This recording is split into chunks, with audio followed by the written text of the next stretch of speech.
Hello everyone. अभी recently global hunger index की report release करी गई है जिसके अंदर इंडिया की रैंक 107 आउट ऑफ 121 कंट्रीज़ दी गई है। तो और इसके ऊपर काफ़ी सरकार और देश में काफ़ी चर्चा चल रही है और ये हमारे देश को एक ख़राब लाइट में प्रेजेंट करता है किस तरह से, और सरकार ने क्या इसके बारे में जवाब दिया है और क्या क्या इश्यूज़ हैं, और इस रिपोर्ट के बारे में हम जानेंगे थोड़ा विस्तार से इस वीडियो में। तो ग्लोबल हंगर इंडेक्स जो है ये दो दो ऑर्गेनाइजेशंस हैं, concern world wide and world hunger life. ये दोनों जॉइंटली ग्लोबल हंगर इंडेक्स को रिलीज़ करते हैं। पिछली बार का जो 2021 का ग्लोबल हंगर इंडेक्स रिपोर्ट थी उसके अंदर इंडिया की रैंक 101 थी, और 2022 के अंदर यानी अभी इसी साल इस बार की जो रैंक इंडिया की आई है वो 107, यानी पिछली बार से भी ख़राब स्कोर इस बार इंडिया को दिया गया है in terms of global hunger index. और ग्लोबल हंगर इंडेक्स बेसिकली जो हमारे देश में फूड सिक्योरिटी है और मैल न्यूट्रिशन है, कुपोषण है, उसके बारे में एक आपको जायज़ा देता है। ठीक है, तो इन्होंने एक ख़राब इस बार बताया कि पिछली बार से भी ज़्यादा ख़राब रहा है, और इन्होंने जो रिपोर्ट दी है हमारे बारे में, इंडिया के बारे में, वो उन्होंने कहा है कि भाई उन्होंने उसके अंदर श्रीलंका, म्यांमार, नेपाल और बांग्लादेश से भी पीछे इंडिया को रख दिया है। यानी इन्होंने कहा है कि भाई इन देशों से भी ज़्यादा ख़राब इंडिया की हालत है। और तो इस ऐसे रिपोर्ट के बारे में ऑब्वियसली सरकार का कुछ रुख रहा होगा, और सरकार ने इसके बारे में जवाब देते हुए बोला है कि इसकी जो मेथोडोलॉजी है, जिस तरीके से वो इसकी रैंकिंग पर पहुँचे हैं, वो सही नहीं है। क्योंकि इंडिया इंडिया ने फूड सिक्योरिटी के मामले में काफ़ी एफ़र्ट्स डाले हैं, और कोरोना वायरस पेंडेमिक के दौरान भी इंडिया के अंदर जो जो फूड दिया जाता है उसको ऑलमोस्ट क्या, उसको पूरा फ्री ही दिया गया था, ऑलमोस्ट डबल राशन दिया गया था। तो उसके तो सरकार ने अपने जिनके जो एफ़र्ट्स थे उनको इन्होंने बिल्कुल ही एकदम मना कर दिया है कि भाई सरकार ढंग से कुछ करा नहीं है। तो मैं आपको थोड़ा सा बताना चाहूँगा कि इसके अंदर कमी क्या है। सरकार ने जो मेथोडोलॉजी के बारे में बात करी है, वो मेथोडोलॉजी क्या है कि जो इन्होंने सही से नहीं करी।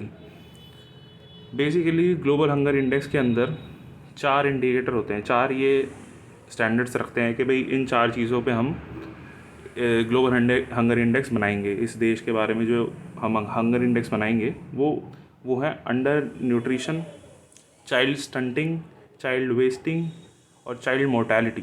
ठीक है, तो अगर आप जैसे इन चारों इंडिकेटर्स को देखेंगे तो इसके अंदर आप पाएंगे कि भाई इन 4 में से जो 3 इंडिकेटर हैं वो हैं child stunting, child wasting, child mortality.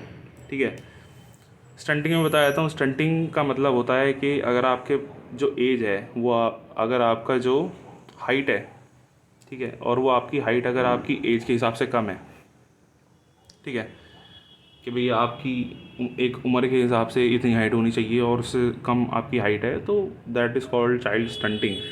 Child wasting का मतलब है आपका जो वेट है बॉडी का वो आपकी हाइट के हिसाब से कम है। ठीक है, आप ज़्यादा पतले हैं अपनी हाइट के हिसाब से, उसको हम बोलते हैं चाइल्ड वेस्टिंग।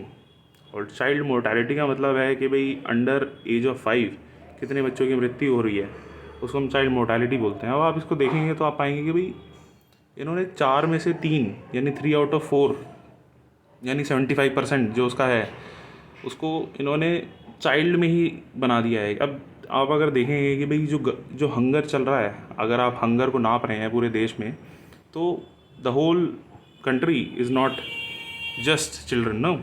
तो सिर्फ वो बच्चों की तो तादाद है नहीं 75%, और आप सभी उनको 75% पैरामीटर्स ही आप बच्चे के उसमें ला दे रहे हैं।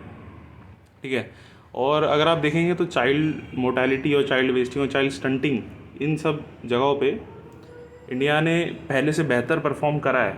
ठीक है, लेकिन जहाँ पे इन्होंने जो एक ख़राब बात हो जाती है, जहाँ जिसकी वजह से इंडिया का जो रिपोर्ट और उसकी जो रैंकिंग है ख़राब हो जाती है, वो है अंडर न्यूट्रिशमेंट।